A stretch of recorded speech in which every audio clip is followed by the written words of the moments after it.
Assalamualaikum warahmatullahi wabarakatuh. Baiklah, saya akan menjelaskan materi mengenai hubungan struktur aktivitas obat. Pertama itu, kita masuk pada sifat kelarutan umumnya berhubungan dengan kelarutan senyawa dalam media yang berbeda dan bervariasi. Sifat hidrofilik atau hipofobik berhubungan dengan kelarutan dalam air. Sifat hidrofobik berhubungan dengan kelarutan dalam lemak. Gugus yang dapat kelarutan dalam air disebut gugus hidrofilik atau lipofobik atau polar. Gugus yang dapat kelarutan dalam lemak disebut gugus lipofilik atau hidrofobik atau nonpolar. Adanya ikatan tidak jenuh seperti adanya sifat hidrofilik senyawa. Sifat kelarutan umumnya berhubungan dengan aktivitas biologis dari senyawa seri homolog. Sifat kelarutan berhubungan dengan absorpsi obat. Adapun aktivitas biologis senyawa seri homolog suatu senyawa seri homolog sukar terdisosiasi. Pada beberapa seri homolog, intensitas aktivitas biologis tergantung pada jumlah atomnya atau atom C. Makin panjang rantai sampai atom C, makin bertambah bagian molekul yang bersifat nonpolar.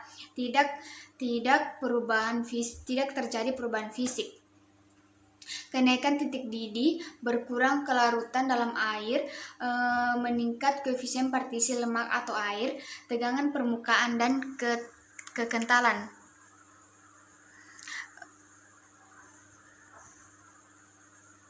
Contoh dari seri homolog itu sendiri, yang pertama seri homolog N-alkohol. Seri homolog N-alifati alkohol primer pada jumlah atom C1 sampai C7 menunjukkan aktivitas antibakteri terhadap Bacillus typhosus yang makin meningkat dan mencapai maks pada jumlah atom C rangkap 28. Pada jumlah atom C8 aktivitas seri secara drastis terhadap Staphylococcus aureus aktivitasnya mencapai maks pada jumlah C rangkap 5. Rantai alkohol yang bercabang, alkohol sekunder dan tersier mempunyai kelarutan dalam air lebih besar. Nilai koepartisi lemak atau air lebih rendah dibanding alkohol primer sehingga aktivitas bakteri lebih kecil. Adapun contoh dari aktivitas N-heksanol 2 kali lebih besar dari heksanol sekunder dan 5 kali lebih besar dari heksanol tersier. Pertama itu adanya ikatan lengkap kelarutan dalam air dan aktivitas antibakteri.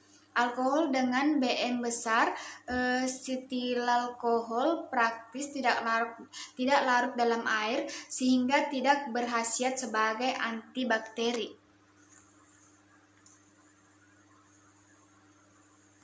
Berdasarkan model kerja aktivitas biologisnya, secara umum obat dibagi menjadi dua golongan. Pertama itu senyawa berstruktur tidak spesifik, adalah senyawa dengan struktur kimia bervariasi, tidak berinteraksi dengan reseptor spesifik, dan aktivitas biologinya tidak secara langsung dipengaruhi oleh struktur kimia, tetapi lebih dipengaruhi oleh sifat-sifat kimia fisika seperti derajat ionisasi, kelarutan, aktivitas termodinamik, tegangan permukaan, dan redoks potensial. Senyawa berstruktur tidak spesifik menunjukkan aktivitas fisik dengan karakteristik sebagai berikut. Pertama itu efek biologis berhubungan langsung dengan aktivitas termodinamik dan memerlukan dosis yang relatif besar. Kedua, walaupun perbedaan struktur kimia besar, asal aktivitas termodinamik hampir sama akan memberikan efek yang sama. Ada kesetimbangan kadar obat dalam biofasa dan fase eksternal. Dan yang terakhir itu, bila terjadi kesetimbangan, aktivitas termodinamik masing-masing fase harus sama. Kedua yaitu senyawa berstruktur spesifik, merupakan senyawa yang memberikan efeknya dengan mengikat reseptor atau reseptor yang spesifik. Adapun mekanisme kerja dari melalui salah satu cara. Pertama, bekerja pada enzim, yaitu dengan cara pengaktifan, penghambatan, atau pengaktifan kembali enzim-enzim tubuh. Kedua, antagonis, yaitu antagonis kimia, fungsional, farmakologis, atau antagonis metabolit. Ketiga itu menekan fungsi gen, yaitu dengan menghambat biosintesis asam nukleat atau sintesis protein. Dan yang terakhir itu bekerja pada membran, yaitu dengan mengubah membran sel dan mempengaruhi sistem transport membran.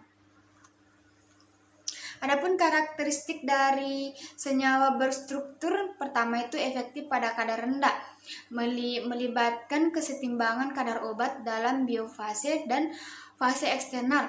Kedua, melibatkan ikatan-ikatan kimia yang lebih kuat dibanding ikatan pada senyawa yang berstruktur kimia spesifik. 3. Pada keadaan kesetimbangan aktivitas biologinya, maksimal sifat fisik dan kimia sama-sama berperan dalam menentukan efek biologis. Secara umum, mempunyai struktur dasar karakteristik yang bertanggung jawab terhadap efek biologis senyawa analog, sedikit perubahan struktur dan mempengaruhi secara drastis aktivitas biologis obat.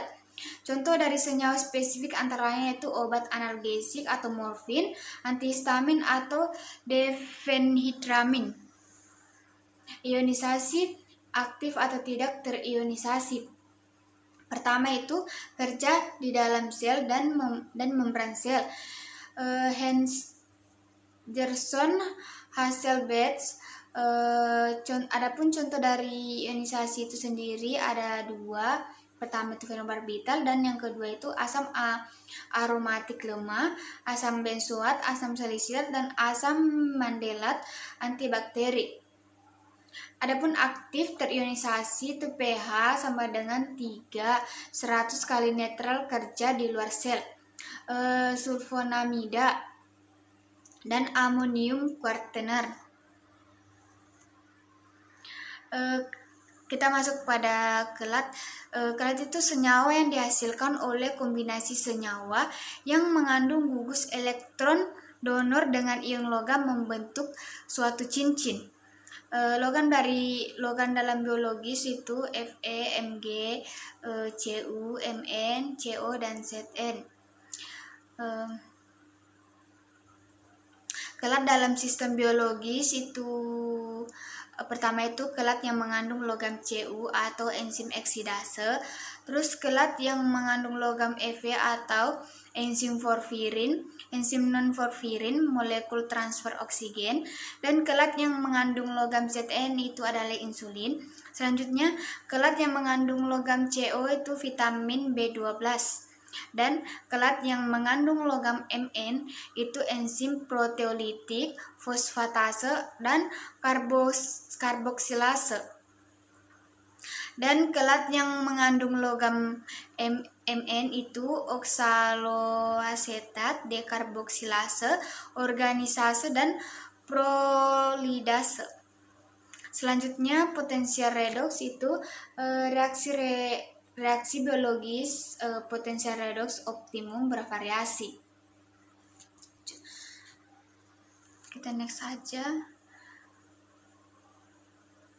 Adapun di sini jenis dari surfaktan itu sendiri, yang pertama adalah anionik atau sabun, kationik atau amonium quaterner, non-ionik atau polisorbat 80, amfoterik atau enlaurir, beta aminopropionat, encer atau monomer, CMC atau koloid atau reversible. Selanjutnya itu polisorbat 80 atau absorpsi sekorbarbital natrium. Polisorbat 80 itu sekobarbital Na. CMC itu mempengaruhi permeabilitas membran biologis dan meningkatkan absorpsi. CMC juga bersifat sebagai absorpsi menurun. Selanjutnya itu surfaktan antiseptik ada dua, denaturasi protein membran sel bakteri atau lisis, sistemik atau hemolisis sel darah merah, dan ketidakteraturan membran sel tidak digunakan. Selanjutnya aktivitas termodinamika. Anestesi sistemik ada beberapa, yaitu cadangan obat dalam cairan tubuh sampai menghasilkan efek anestesi, obat habis atau efek hilang, kesetimbangan kadar obat, fase eksternal atau biofase, keadaan setimbang, aktivitas termodinamik sama, dan derajat kejenuhan masing-masing fase. Itulah tadi materi yang saya sampaikan. Sekian dan terima kasih.